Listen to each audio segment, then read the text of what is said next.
嗨，欢迎收听。今天我们来深入聊聊一个变化超级快的世界，就是伊隆马斯克和他旗下那些公司最近在搞什么。你给我们的资料来源真的很多元耶，有很专业的产业分析，像是那个 Zeiss Group 写 Luna 必崩盘的，还有 TrendForce 分析晶片制造的，也有科技媒体的深度报道，像是 Teslarati 啊、DigiTimes 啊，还有马斯克自己的一些访谈，像那个 AI Startup School 的。对，还有社群讨论，Reddit 上面也很多。没错，没错，甚至还有 XAI 的维基百科条目跟一些新闻摘要。所以我们今天的任务就是从这一大堆资讯里面，帮你抓出最重要的重点跟洞见。这不只是念新闻啦，是为你量身打造的一次深入探讨。我们会聚焦在特斯拉的 AI 晶片策略，那个很红的人形机器人 Optimus， 还有全自动驾驶 FSD 的进度，再加上 XAI、Neuralink 这些计划的虚虚实实。好，准备好了吗？好。OK， 我们来好好拆解一下。首先焦点当然是特斯拉自己的大脑，他们家那个 AI 晶片。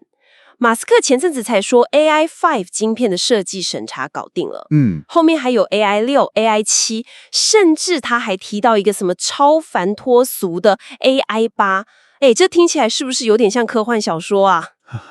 是有点了，不过确实野心非常大。从资料里面看，这个 AI5 的定位是所谓的 inference first，就是推论优先。推论优先，对，意思就是它特别强化在装置本身，像车子啊、Optimus 机器人，甚至那个 Grok 语音助理上面的即时运算能力。目标就是效率要高，处理速度要快。据说性能是上一代 AI4 的40倍。40倍？对。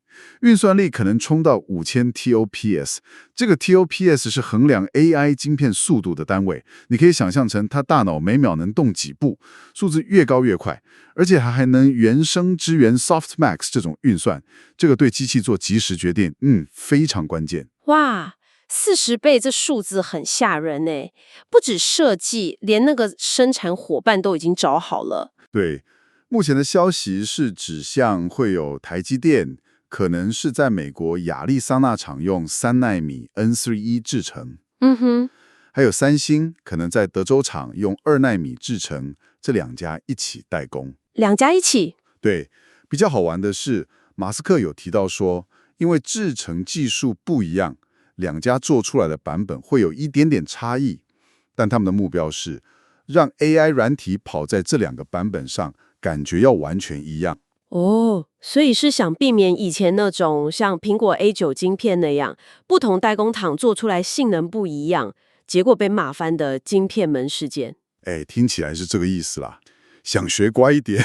不过时间表好像有点变动。我看到 TrendForce 的报告，还有马斯克最近在 X 平台，就是以前的 Twitter 上面自己也发文提到，对，好像 AI5 的大规模量产的时间从本来的2026年延到2027年了吗？没错，消息是这样说，2026年可能只会有样品出来，或者很少量的生产，然后 AI6 预计是2028年中量产，性能大概又是 AI5 的2倍。哇 AI7 就更远了，需要更先进，而且是不同的晶圆厂技术。这跟之前传出来说三星7月拿到那个16、15亿美金的 AI6 订单，时间点好像有点对不太起来。那时候不是说2027到2028年量产吗？对，时间点是有点微调。不过三星那边看起来还是很积极，在盖他们德州的泰勒厂。这种时间表的变动其实也蛮常见的啦，常常就是反映了技术开发或者生产上的一些挑战。这就带出下一个问题了，特斯拉之前那个听起来超厉害的 Dojo 超级电脑计划现在怎么样了？策略是不是有调整啊？这个转变蛮重要的。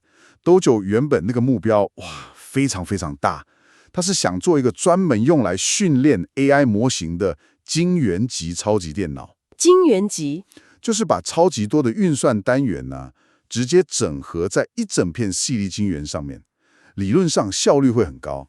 但报道又指出，这个计划在制造上，太复杂了，成本也超高，而且还碰到一些关键人才跑掉的问题。再加上现在外面像辉达那是 GPU 越来越强，云端运算也越来越方便，而且容易拿到手。所以特斯拉看起来是把资源重新聚焦在可以大量生产，而且马上就能用在车队跟机器人身上的 AI5、AI6这种推论晶片。所以不是说完全不做训练了，而是说比较务实一点，先把能马上看到效果用在终端产品上的搞定，先求有再求好。对，可以这样理解，优先考虑商业上的执行，还有怎么快速把技术部署到几百万辆车，还有未来可能更多的机器人身上。这是一种策略上的取舍了。不过你知道马斯克嘛，他总是不按牌理出牌。哈哈，对。所以紧接着他又在股东会上丢出一个更吓人的想法，他们要自己盖晶圆厂，叫做什么 Tesla Terafab。自己盖晶圆厂？哎，等等，这也太马斯克了吧？他说要盖兆级晶圆厂，初期1个月产能10万片，最后可能到100万片。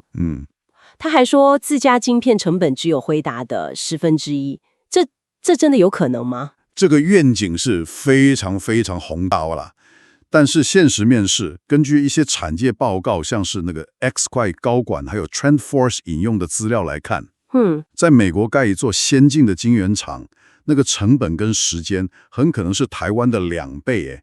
报告里面有提到数字，美国盖厂可能要38个月，台湾大概19个月就好。差这么多？对啊，主要是因为美国的那个许可证申请流程很长，然后人工成本很高，供应链效率也没那么好。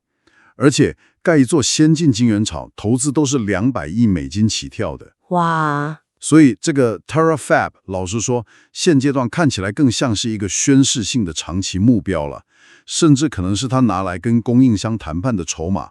短期内要实现，那个挑战真的非常非常巨大。好，那对正在听的你来说，为什么要关心这些什么晶片代工、几奈米制程、时间表这些细节呢？因为硬体就是实现所有软体功能的基础啊。你想想看 ，FSD 全自动驾驶反应快不快 ？Optimus 机器人能不能做出那些灵活的动作？甚至车子能跑多远，都直接被这些晶片的性能和耗电量影响。没错，这是理解技术瓶颈跟未来潜力的关键点。说到 Optimus 人形机器人，马斯克画那个大饼，简直就是改变世界等级的。他在股东会上说 ，Optimus 以后可以终结贫穷，提供比人类外科医生还厉害的医疗服务，甚至还可以管理犯人来取代监狱。听起来根本是科幻片。他还说可以把全球经济规模扩大10倍到100倍。这些目标确实是非常宏伟啦，反映了他对于实现所谓永续丰饶的终极想象。生产目标也一样惊人，加州那个试点产线1年要生产1000万台。1000万台？对，德州超级工厂要扩展到1000万台。他甚至开玩笑说，以后要在火星盖年产1亿台的产线。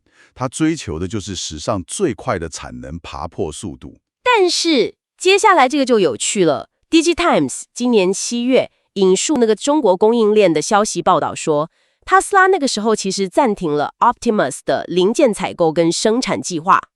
这跟股东会上讲的好像有点对不上哦。的确有这篇报道，报告里面指出，暂停的原因是他们在硬体上碰到了一些挑战，像是那个关节的马达很容易过热，传动机构的寿命不够长，还有电池续航力也有待加强这些问题。这些其实都是目前人形机器人普遍都会遇到的工程难题啦。据说特斯拉现在正在测试至少3家不同供应商开发的比较先进的机器手。机器手？对，因为人形机器人需要非常灵活，很像人手的操作能力，这个技术难度其实非常高。那篇报道还提到 Optimus 第3代就是 Gen 3，它的手部设计有22个自由度。DOF。对，自由度。但为了追求更高的精密度，他们把驱动关节的那个制动器移到前臂去，结果反而让手臂变重了。没错。所以团队还在找更轻的材料，听起来困难不少。是啊，而且那篇报道还提到，原本负责 Optimus 工程的主管，一个叫 Milan Kovac 的人，刚好就在计划暂停硬体要重新设计的时候离职了。哦，时间点很巧。对，这就让外面猜说，内部对于这个专案的方向是不是有点不同意见？供应链那边的消息也反映说，目前整个行业都还在努力克服成本太高、零件规格不统一，还有关节技术不够成熟的问题。这关节技术很难，要同时做到扭力大、功率密度高，而且还要耐用。所以原本说2025年底要生产5000台 Optimus 这个目标，现在听起来，变数很大咯。那篇报道说到今年5月底的时候，零件只够组装大概1200台，实际完成的好像还不到1000台耶。根据那篇报道的说法，是的，这个目标能不能达成，被打上一个很大的问号。设计的重新评估和调整，据说大概需要2个月的时间。这又再次凸显了，就算像马斯克这么有远见的领导者，他那个宏大的愿景，最终还是要面对工程物理上的现实限制。马达过热、材料强度、电池续航力，这些，都不是单靠意志力就能解决的具体挑战啦。好，接着我们来聊聊大家也很关心的 FSD， 就是全自动驾驶系统。目前最新的版本那个 V14.1.5 仍然是需要驾驶人盯着的辅助驾驶吗？对，还是 Level 2。但马斯克又放话了，他说接下来的 V14.3 版本可能会让人几乎可以放心睡觉，甚至更大胆预测，只要在1-2个月，如果安全数据看起来不错，可能就会允许驾驶在开车的时候传讯息。对于这种时间预测我们真的要比较小心一点看待了。回头看看过去，马斯克对于 FSD 什么时候能达到全自动驾驶的时间表，已经跳票很多次了。好像是耶。甚至 Reddit 上面有人用 Grok 查资料，还挖出来说，他2020年宣称隔年就能实现 Level 5全自动驾驶，被认为是鲁莽虚假、误导投资者。哇！虽然我们确实看到 FSD 功能一直在进步，在奥斯汀那边也有 Robotaxi 在限定区域做无人驾驶测试。但是距离真正意义上随时随地都能用的全自动驾驶，还有最重要的拿到各国监管单位的全面批准，显然还有很长一段路要走。那硬体更新的影响呢？从 AI4 到 AI5、AI6，这些晶片算力一直冲上去。对 FSD 的实际体验到底代表什么？会不会让那些比较早买车的车主觉得，我的硬体跟不上了？性能提升当然是关键。AI5号称有40倍的算力提升嘛，理论上车子就能跑更复杂的 AI 模型，处理更难的路况，反应速度也会更快。但这里就带出另一个讨论点了，就像那个 Reddit Grok 问答提到的，特斯拉从2016年就一直说，他们出厂的车子都配备了 FSD 需要的全部硬体。对，我记得这个说法。可是后来硬体一直升级啊，从 HW4 到 HW4， 未来还有 AI5， 这就让早期的硬体事实上根本跑不动当初承诺的 Level 4或 Level 5自动驾驶功能。这不止在道德上引发争议，也导致了一些官司跟监管单位的介入调查。这是一个关于技术承诺跟硬体更新速度之间矛盾的一个持续存在的问题了。除了 FSD， 他们还有专门的 Robotaxi 跟 Cybercab 计划嘛，目标是2026年第2季开始生产 Cybercab。对，早期版本可能还先用 AI4 晶片，然后目标是把营运成本压到每英里0.2美元以下。这些都是特斯拉公开讲的目标没错，但是考量到他们过去像那个 Roadster 跑车延迟了多少年，对，所以这些时间点最好还是把它看作是努力的方向了，而不是可以100%确定的时程表。再来看看 Neuralink 脑机界面技术，这也超酷的。马斯克认为这不是达到超级智慧的必要条件，但可以解决人脑跟电脑之间资讯传输的那个频宽不够的问题。对，就是输入输出的速度。目前已经有5位人类参与者了，像是那个 ALS，就是渐冻人症的病人，已经可以透过植入物读取大脑讯号来控制电脑。未来的潜力他描绘得更惊人。马斯克预计未来半年到1年内会进行第1次的视觉植入试验。对，目标是让就算是完全失明的人也能透过直接向大脑的视觉皮层写入资讯来恢复部分的视觉。他说，相关的猴子实验已经做了3年了。哇，长期目标还不只是恢复视力哦，是要达到高解析度的视觉，甚至让人能看到红外线、紫外线这些不同的光谱，实现某种超能力。这个他甚至提到，也许20年内可以把人的意识快照上传到 Optimus 机器人身上。哇塞，这听起来一方面让人觉得医疗科技好厉害，充满期待，但另外一方面又觉得有点毛毛的。Reddit 上面的讨论也反映了这种复杂的感觉。有人很期待它能治疗像 OCD 强迫症这种精神疾病，对，但更多人担心的是，我的大脑会不会被骇入啊？会不会被植入广告？甚至质疑说，这种技术如果掌握在像马斯克这样，争议性蛮高的人手上，会不会被乱用？绝对是。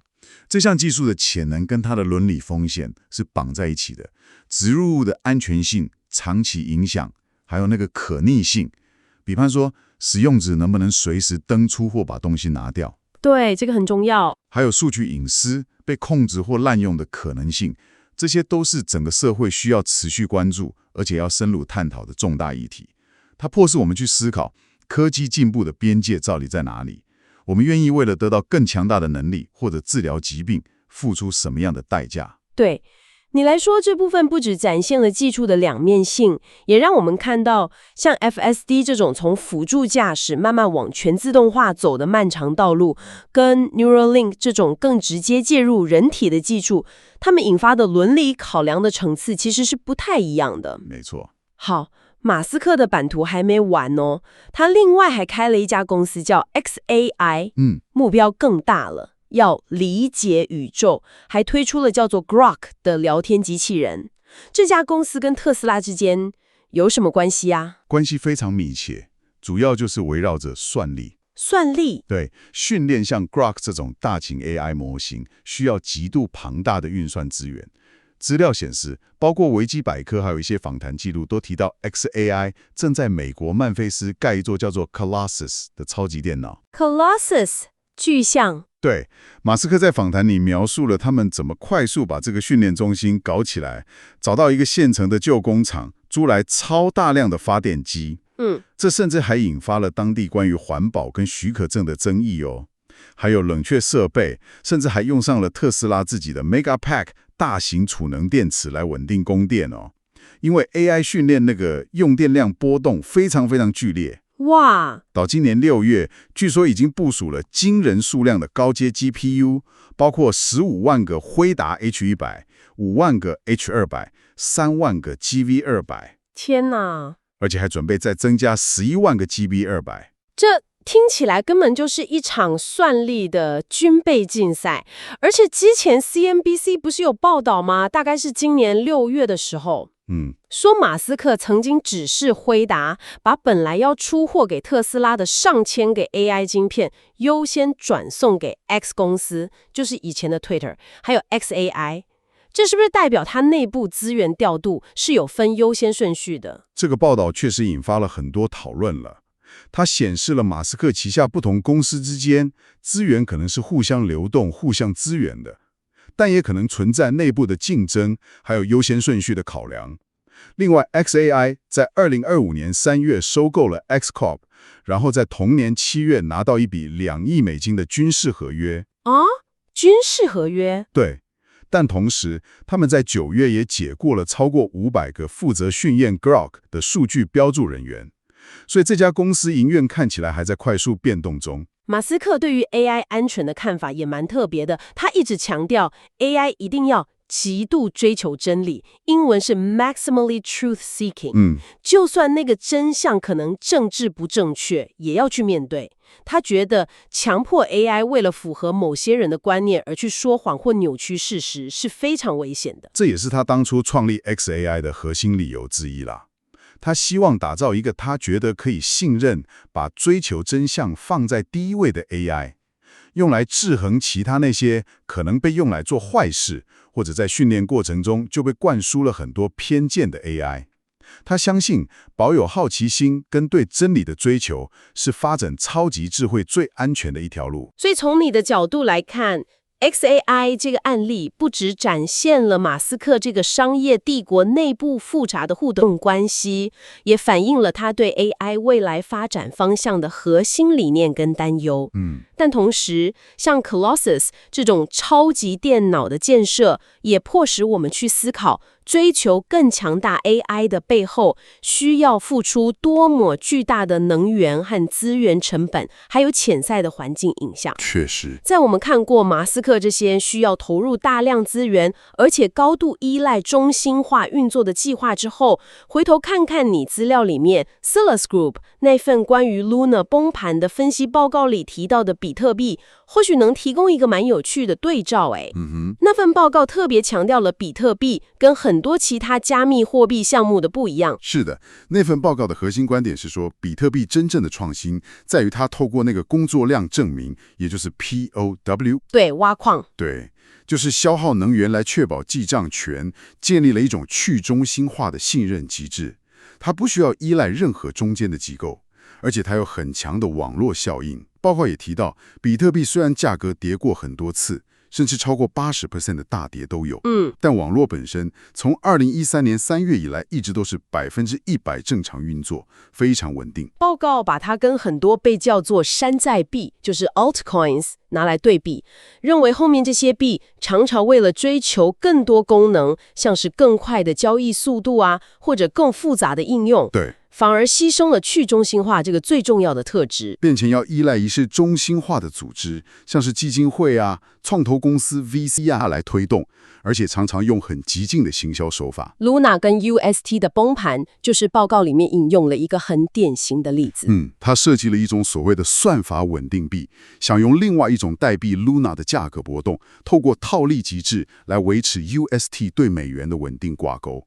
但报告解释了这个机制怎么被攻击者抓到漏洞，透过在市场上大量抛售，引发了所谓的死亡螺旋。死亡螺旋，对，结果就是几十亿美金蒸发掉 ，UST 跟美元严重脱钩 ，Luna 币的价格几乎变零。是，这就证明了市场上没有什么所谓的无风险保证收益了，也暴露了这类复杂的算法稳定币设计上其实很脆弱。所以这一段关于加密货币的背景，对理解我们今天讨论的主题有什么样的帮助呢？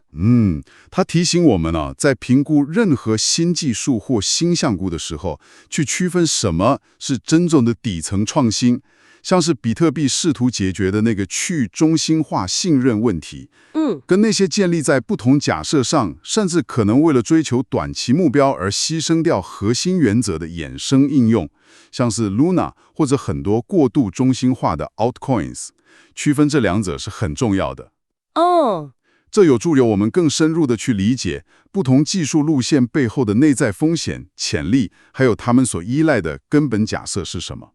这跟我们在评估马斯克那些虽然很有野心，但也高度依赖他个人和公司这种中心化力量的计划时，或许可以形成一种对照思考。好了，我们这次深入探讨了特斯拉从 AI 晶片，包括 AI5， 到那个听起来有点疯狂的 Terafab 构想，还有那个 Optimus 人形机器人，从改变世界的愿景到马达过热的生产现实。对。还有自动驾驶 FSD 那条漫长的演进道路，再加上 Neuralink 跟 XAI 这些相关计划的最新情况，甚至还参考了比特币的设计哲学来做对比，内容蛮丰富的。那么这一切到底意味着什么呢？对你来说，最关键的或许是在关注这些让人眼花缭乱的技术进展的同时，也要记得保持批判性的思考。马斯克的愿景毫无疑问是非常吸引人的，但是他画出来的那个蓝图能不能实现，什么时候实现，往往会受到工程、制造、资金，甚至是法规这些现实因素的严峻考验。没错，执行过程中的挑战、时间表的延迟，还有资源分配的取舍，都是我们在评估这些计划的真实进展时不能忽略的部分。的确如此。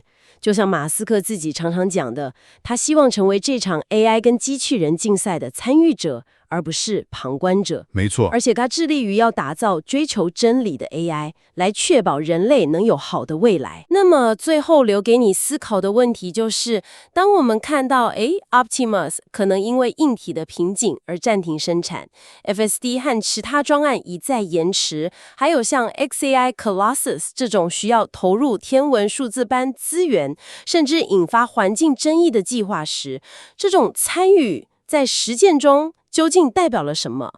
作为关心科技发展的观察者，甚至是未来的潜在使用者，我们该怎么判断这条高速前进的道路是真的在朝向马斯克所宣称的有益于全人类而且追求真理的 AI 目标迈进，亦或它可能只是在技术本身或者商业竞争的驱动下进行一场不计代价的狂奔？